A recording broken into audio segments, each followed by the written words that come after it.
खत्म करता हूं और आपको बताता हूं आज का असरदार उपाय। अब मैं जो आपको चौपाई बताने वाला हूं वो रामचरितमानस का एक महामंत्र है। इस मंत्र के प्रयोग से आप अपने सकल मनोरथ सिद्ध कर सकते हैं, इसीलिए इस चौपाई को सकल मनोरथ सिद्धि का महामंत्र भी बोला गया है। ये चौपाई आपकी टीवी स्क्रीन पर भी आ रही है, इसको सुन लीजिए, समझ लीजिए और लिख लीजिए और इसका प्रयोग करिए। इसका प्रयोग भी मैं आपको बताऊंगा।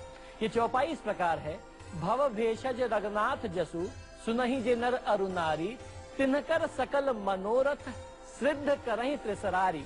इस मंत्र का प्रयोग बहुत ज्यादा है और इसकी विधि और लाभ मैं आपको बताने वाला हूं। आपको करना यह है कि अपने पूजा स्थान में श्री सीताराम जी के चित्र को आप स्थापित कर लें, मूर्ति को स्थापित कर लें और जो भी आपकी कामना है उस कामना का एक छोटा सा संकल्प लेकर के उनके समक्ष आपको इस चौपाई का जाप करना है।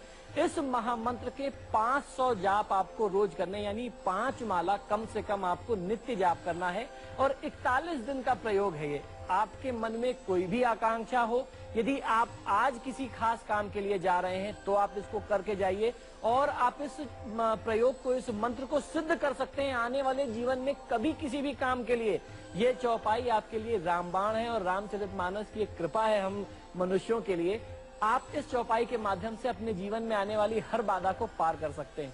इसकी चौपाई का आप फायदा सबसे ज्यादा ले सकते हैं जब आप इस चौपाई को पूजा में जब आप जाप करते हैं तो भगवान श्री सीताराम जी को पान यानी मीठा पान और इलायची का भोग लगाइए और जब आप वहां जाप कर रहे हो तो ये जो प्रसाद स्वरूप आपने भोग लगाया था, जब आप जाप कर लें और किसी भी काम के लिए जा रहे हो तो आप उस इलायची को या लौंग को या पान को प्रसाद स्वरूप खा करके जाइए, ग्रहण करके जाइए। समझ लीजिए कि सीताराम जी की कृपा आपके ऊपर बनी रहेगी।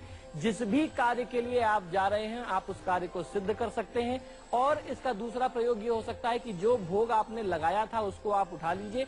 जिस व्यक्ति से आपका काम है आप उसको आग्रह करिए कि प्रभु ये एक इलायची मैं लेकर के आया हूँ, आप भी खाइए, मैं भी खाऊंगा मुख शुद्धि के लिए। वो व्यक्ति आपके अनुसार ही काम करेगा और दैवीय कृपा से आपके काम में वो कभी बाधक नहीं बनेगा, आपका कार्य हमेशा के लिए सिद्ध हो जाएगा।